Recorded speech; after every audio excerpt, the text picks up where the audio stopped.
আসসালামু আলাইকুম viewers, welcome back to my channel জাহিজ kitchen. আজকে আমি আপনাদের খুবই মজাদার একটা কাঁঠাল বিচি ভাজি রেসিপিটা শেয়ার করব। এটা খেতে দুর্দান্ত মজাদার। যাদের বাসায় কোনো কিছুই নেই, শুধুমাত্র কাঁঠাল বিচি রয়েছে, তারাও এই রেসিপিটা তৈরি করে নিতে পারবেন। আশা করছি আজকে রেসিপিটা আপনাদের খুবই ভালো লাগবে। চলুন রেসিপিটা তৈরি করি। রেসিপিটা তৈরি করার জন্য আমি প্রথমে কাঁঠাল বিচি নিয়েছি। কাঁঠাল বিচিগুলো ছিলে আমি খুব ভালো করে পরিষ্কার করে নিয়েছি। কাঁঠাল বিচির প্রথমে যে চামড়াটা রয়েছে সেটা ছিলে ভিতরে চামড়াটা খুব ভালো করে পরিষ্কার করে নিতে হবে, না হয় এটাতে কষ থেকে যাবে। এই পর্যায়ে আমি কাঁঠাল বিচিগুলোকে কুচি করে কেটে নিয়েছি। আমি একটা কাঁঠাল বিচিকে 4 ভাগে ভাগ করে নিয়েছি, দেখতে পাচ্ছেন। এভাবে কাঁঠাল বিচি কুচি করে নিলে খুবই তাড়াতাড়ি সিদ্ধ হয়ে যায়। এই পর্যায়ে আমি চুলায় কড়াই বসিয়ে দিয়েছি। কড়াইতে দিয়ে দিয়েছি তেলটা একটু কুসুম গরম হতে আমি তাতে অ্যাড করছি পেঁয়াজ কুচি। আমি এখানে বেশ কিছু পরিমাণে পেঁয়াজ কুচি দিয়ে ভালো করে নেড়ে ছেড়ে দিচ্ছি।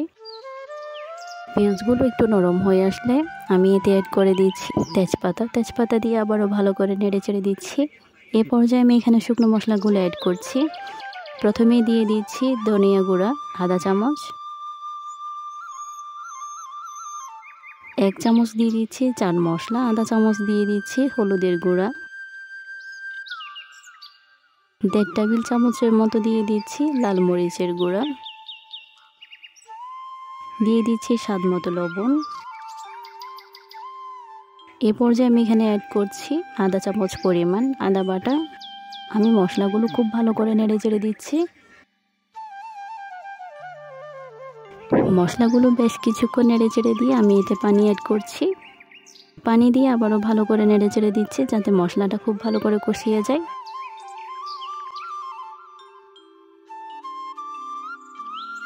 মশলাটা কষিয়ে এলে আমি এতে অ্যাড করছি চিংড়ি মাছগুলো আমি খুব ভালো করে ধুয়ে পরিষ্কার করে নিয়েছি। চিংড়ি মাছ দিয়ে আবারও ভালো করে নেড়ে চেড়ে দিচ্ছি।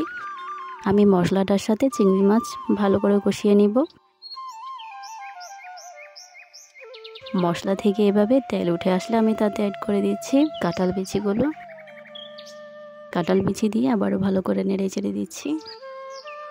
কাঁঠাল বিচি এভাবে ছোট করে কাটার কারণে কাঁঠাল বিচি বেশি সিদ্ধ করার প্রয়োজন নেই, অল্প সিদ্ধ করলেই হবে।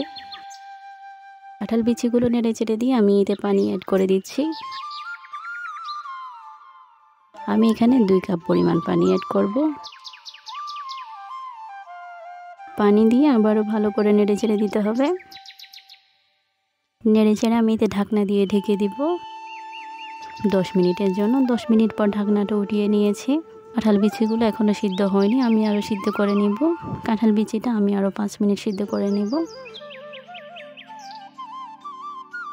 বারবার ঢাকনাটা উঠিয়ে কাঁঠাল বিচিগুলো আমি উল্টে পাল্টে নেড়ে ছেড়ে দিয়েছি। 5 মিনিট পর ঢাকনাটা উঠিয়ে নিয়েছি। দেখতে পাচ্ছেন কাঁঠাল বিচি থেকে পানি প্রায় শুকিয়ে এসেছে আর আমার কাঁঠাল বিচিগুলো একদমই সিদ্ধ হয়ে গিয়েছে। আমি আপনাদের পরিবেশন করে দেখিয়ে দিয়েছি। দেখতে পাচ্ছেন দেখতে খুবই সুন্দর এবং লোভনীয় লাগছে। এভাবে কাঁঠাল বিচি ভাজি করে আপনারা খেতে পারেন, আর এটা গরম গরম ভাতের সাথে খেতে তো একদমই দুর্দান্ত। আশা করছি আজকের রেসিপিটা আপনাদের খুবই ভালো লেগেছে। ভালো লেগে থাকলে অবশ্যই লাইক সাবস্ক্রাইব করে পাশে থাকবেন এবং সাথে থাকা বেল আইকন প্রেস করে রাখবেন যাতে পরবর্তী কোনো ভিডিওর নোটিফিকেশন আপনার কাছে আগে যায়। ধন্যবাদ।